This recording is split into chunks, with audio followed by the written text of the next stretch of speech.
Diabetes ಮಧುಮೇಹ ಅಂತ ಅಂತೀವಲ್ವಾ, ಈ ಕಾಯಿಲೆ ಸಾಧಾರಣವಾಗಿ ಅದು ನಮ್ಮ ಭಾರತದಲ್ಲಿ 33% ಕಾಣಿಸ್ಕೊಳ್ತಾ ಇದೆ. ನೇಲಿ every almost all the 3rd% ಅಂತ ಹೇಳ್ತೀವಲ್ಲ, ಅವರೆಲ್ಲ ಮಧುಮೇಹದಿಂದ ಕಷ್ಟಪಡ್ತಾ ಇದ್ದಾರೆ. ಆಯ್ತಪ್ಪ, ಮಧುಮೇಹ ಬರದೆ ನಾವು ಹೆಂಗೆ ನೋಡ್ಕೊಳ್ಬೇಕು? ಒಳ್ಳೆ ವ್ಯಾಯಾಮ ಬೇಕು. ಬೆಳಗ್ಗೆ ಎದ್ದ ತಕ್ಷಣ ಒಂದು ನಿಯತ್ತೊಂದು ಬೇಕು, ಒಳ್ಳೆ ಎಕ್ಸಸೈಸ್ ಮಾಡಬೇಕು.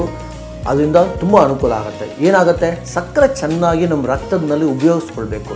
ಆವಾಗ ಇನ್ಸುಲಿನ್ ಬರುತ್ತಲ್ಲ, ಇನ್ಸುಲಿನ್ ಸಕ್ಕರೆಯನ್ನು ಸೇರಿಕೊಂಡು ನಿಮ್ಮ ಎಲ್ಲಿ ಶಕ್ತಿ ನಿಮಗೆ ಬೇಕೋ ಆ ಗ್ಲೂಕೋಸ್ ಎಲ್ಲಿ ಬೇಕೋ ಅದು ಗ್ಲೂಕೋಸ್ ಹೋಗುತ್ತೆ. ಎರಡನೇದು ವಾತಾವರಣ, ಲೈಫ್ ಸ್ಟೈಲ್ ಚೇಂಜಸ್ ಅಂತ ಹೇಳ್ತೀವಲ್ಲ, ಅನ್ವಾಂಟೆಡ್ ದಟ್ ಜಂಕ್ ಫುಡ್ ಅಂತ ಹೇಳ್ತೀವಿ ನಾವು. ಆಮೇಲೆ ಡ್ರಿಂಕ್ಸ್ ಅಂತ ಹೇಳ್ತೀವಿ ನಾವು, unwanted drinks that aerated drinks, ಇದೆಲ್ಲ ಅವಾಯ್ಡ್ ಮಾಡಬೇಕು. ಮೂರನೇದು ಒಳ್ಳೆ ಸೊಪ್ಪು ತಿನ್ನಬೇಕು, ಒಳ್ಳೆ ತರಕಾರಿಗಳು ತಿನ್ನಬೇಕು.